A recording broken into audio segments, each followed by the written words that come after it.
Hello and welcome back to the NACFORAVENTURE YouTube channel. My name is AJ Cutler.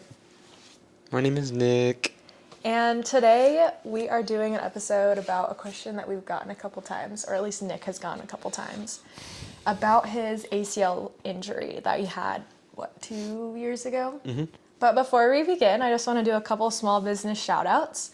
First up, Nick, would you do the honors? We got these really cool puffy hoodies from this company called Jacoby. And Nick has been wearing these non-stop the past couple weeks because it's the perfect little light puffy. Yeah, it's very comfortable. So it works well for everything. I really like them. I have been wearing this a lot lately. It's from Shredly. I got to meet this girl named Erin. She's a pro skier and does freelance marketing, things like that. She works with this female-focused mountain bike apparel brand called Shredly. I've got these really cool chamois that have butterflies that match my dirt jumper seat. I'll put links to both of these companies below. I was gonna kind of segue also into the fact that we just built our dirt jumpers. We did this really cool cinematic piece that's gonna be posted in a couple weeks. So be on the lookout for that, and we are so excited to actually have our dirt jumpers.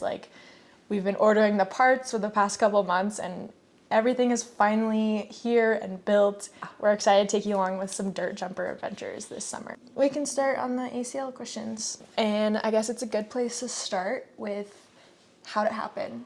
It happened while skiing. It was... Set the scene, what was happening? It was it was closing day at Brighton. We were in the park. They had this really big hip feature at the end where I had been going up and over it the entire day, doing tricks on it, whatever. And then I was had this brilliant idea of I want to go really high. I want to go really tall. But the problem is that I didn't do that. My thought process was I'm going to pop backwards. But I did that too early. And so it still sent me really far forward and also really high. And I sailed past the landing. Landed very flat. Both skis gone, poles gone, slammed my head into the ground. I probably got a mild concussion, and I definitely blew my knee. I just saw him go so high and then just disappear. And my heart was oh my God, something bad definitely just happened. So I insert clip. Skirted around. Yeah, we'll definitely. I almost I was almost thinking about saving it for the end. Wait till the end to see the clip. How much time was in between the incident and your surgery? I blew up my knee in April. Well, I say blow up my knee, and I'll get to it, but it wasn't as bad as I thought, which was kind of nice. But yeah, I did that in April, and then I got surgery that following October because I can tell the future, and I knew that it was going to be a horrible season for snow, and no, that wasn't the case. I had been feeling a little burnt out on skiing from that season. I had really gotten into biking the previous year, and so instead of doing surgery in the summer and being back for ski season, I wanted to spend my entire summer and fall and spring biking. Then got surgery in October, and I felt it was okay if I missed one season. And it turns out to be the worst season that Utah has had in a really long time, super low snow. So well, and we've talked about it a lot about how we think biking throughout the summer might have influenced how good your recovery was because you were out there, you were staying strong, but in a way that didn't hurt your knee. The doctor said that's exactly why my recovery went really well. Biking is so good for your knees, and yeah, you just stayed strong that entire summer. Cycling is good for your knees. I know. Mountain biking is not the best. It's still not bad, but anyways, I got my MRI and then went to see my doctor, and it was I've been biking. Is it cool if I keep biking? He's yeah. He's I actually want you to keep biking because it's gonna help with your recovery. And I think it did. We'll get more into it, but Nick just had a really good recovery. Everyone's different. Everybody is gonna go through surgery and recover different. There are certain factors that really help. You kind of went into the consultation, but what exactly was the surgery process like? I felt I knew something was I had a gut feeling that something was really seriously wrong. because my knee like swole up and it was stiff for like a week. I couldn't move it. I couldn't put weight on it really. And I finally started to get around again, started walking a bit more. But the thing I noticed is I couldn't extend my knee like all the way. Like I couldn't go straight with it ever fully. And so that's when I was like, okay, I need to go in. And so my buddy had just done this. He told me about it. It's like an MRI clinic, because with the insurance that I had at the time, an MRI would have been like more expensive, like if I would have gone through a hospital. And so I paid like $300, went and got an MRI done, and the doctor called me afterwards even and was like, hey, I have your results, like your ACL is torn. They put the MRI results on a disc. It was like, take that disc to a surgeon of your choosing. And so I looked at my network and found that Cooley, Dr. Cooley here in Salt Lake, he's done a lot of surgeries on like Olympians, and especially in this area in Park City and stuff. Took a look at it, was like, yeah, your ACL is torn. Let's get you scheduled for surgery. We'll get you back up and running in like a few months. I got a nerve block. It's a nerve block that lasts like through the week after surgery. I didn't want to take any prescription meds, but I have my medical marijuana license here in Utah, and that's what I wanted to use for my recovery. And so I just got like edibles. And then that paired with a nerve block, I don't remember like any major pain at all, which was super surprising because everyone that was talking to me was like, dude, it's going to suck. Like the first couple weeks are going to be so bad. It's going to hurt so bad. Like if anything, it was a little achy. But I guess to rewind a little bit, the doctor, like Cooley, went in, did my surgery. We got out of surgery and he was like in the room when I woke up.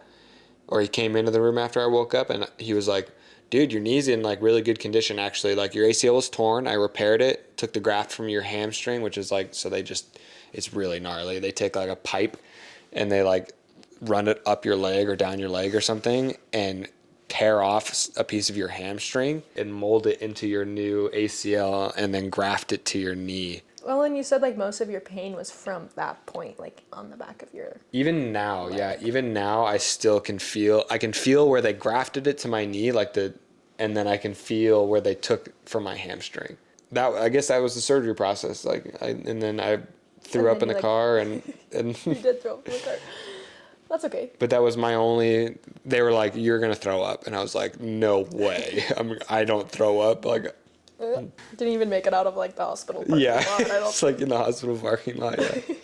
You pretty much started PT like right after, right? Like I didn't start PT until I got my like the wrap off and everything. So it was like after it was like a couple weeks. Down. Oh, really? Yeah. Wow.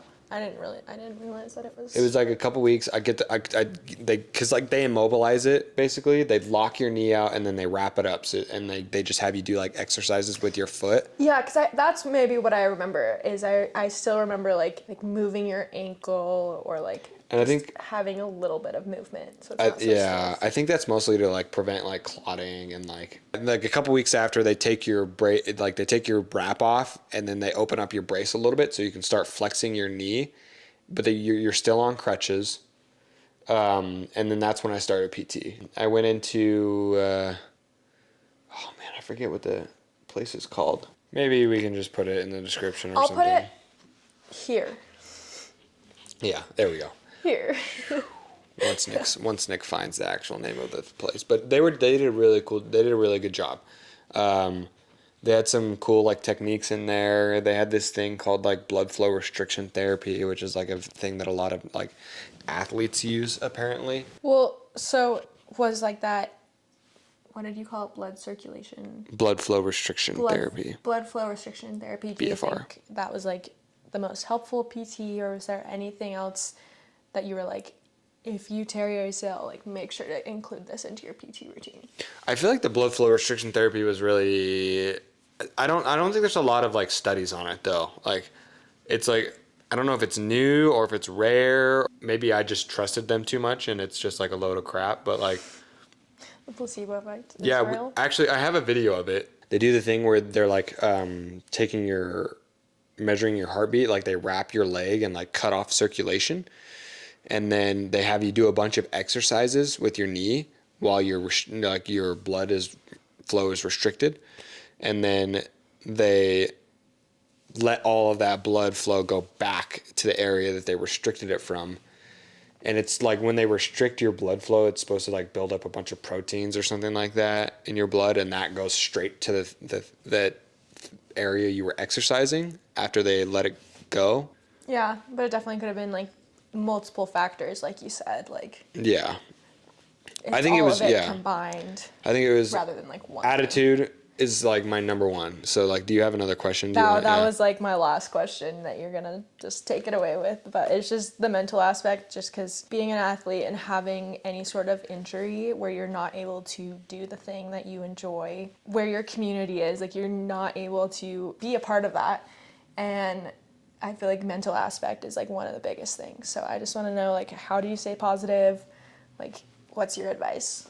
I feel like my attitude going into this was like I was saying earlier, like I've been skiing for 15 years. And so I felt like it was okay. It was time for a break. And so I had accepted that part already, like that I wasn't going to be skiing that season. And then the second part of it was like, I'm really looking forward to like have an excuse to like replay a bunch of old video games that I haven't played before, hanging out with the cats, and like, I don't know, like there's a bunch of things that I was like looking forward to because I knew I was going to be down. I knew I was going to be down for like 2 to 3 months. You're like looking for your opportunities rather than like your losses. Yeah.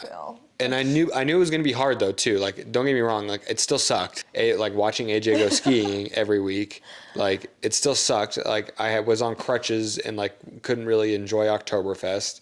You know, well, you know, and like fall is like my favorite time of the year. I love Halloween and I love fall and I love how the air gets colder and like. We incorporated a cane into your Halloween costume. Yeah, but I feel like I didn't use it because by that time I was walking, like pretty normally actually. I was a month out, so I got surgery in the first week of October, and I was walking at Halloween, like almost without like a limp. Yeah. Like I was walking without support, no crutches or anything, but I almost didn't even have a limp at that point. I still had my big brace on. I was skiing in February. In January. We went skiing in January. It was like a really small ski. It wasn't actually. But I got cleared to go skiing in January, December, 3 months. It was like 3.5 months after my surgery. I got cleared to go, not skiing, but like chill skiing. Like a chill little lap. So like I was back on skis fully, almost like probably like 85%, like to like what I normally was in March of that following year. Yeah, I could definitely see how like, wow, what's happening is like what I'm doing is actually working. Yeah. But like it could be a totally different outcome if like what you were doing wasn't working. Do you have any like reservations when you ski now? Mm-hmm. Yeah, it's in the back of my mind every time I have like a little bit of a harsh landing or like I know I'm going to be doing something big. It's in the back of my mind. And also my knee still hurts. It's the end of the season. Like we've skied hard this season. And so it honestly, like my knees hurt and I've never had an injury. But yeah, so I guess like to wrap things up in a nice little bow, like you have to go into it with like the proper attitude. Otherwise your recovery is not going to go well at all because you're going to be fighting yourself the whole time. Like, and you don't want to do that. So attitude, picking the right surgeon, picking the right PT. And the fourth would just be like staying consistent, making sure you're doing the things at home that they tell you to do, making sure that you're feeling your body properly. I think that sounds great. If you have any other questions, make sure to drop them in the comments below and we'll have Nick answer them. But I think injuries are definitely a part of athletes' life, whether we like it or not. And so I think it's just important to have a good attitude. And if you've been here before or you're here now, like, you're not alone. Well, it's just a beautiful process and like it sucks, but like you'll make it through it and everything will be fine. Well, thanks so much for watching. If you enjoyed this video, give it a like and subscribe to our YouTube channel. Check out our Instagrams at AJ Cutler and at Carnaz with 3 Z's. And thanks so much for watching. Keep on crushing. Bye, everyone. Have fun watching this video. Maybe I'll put the edits in there.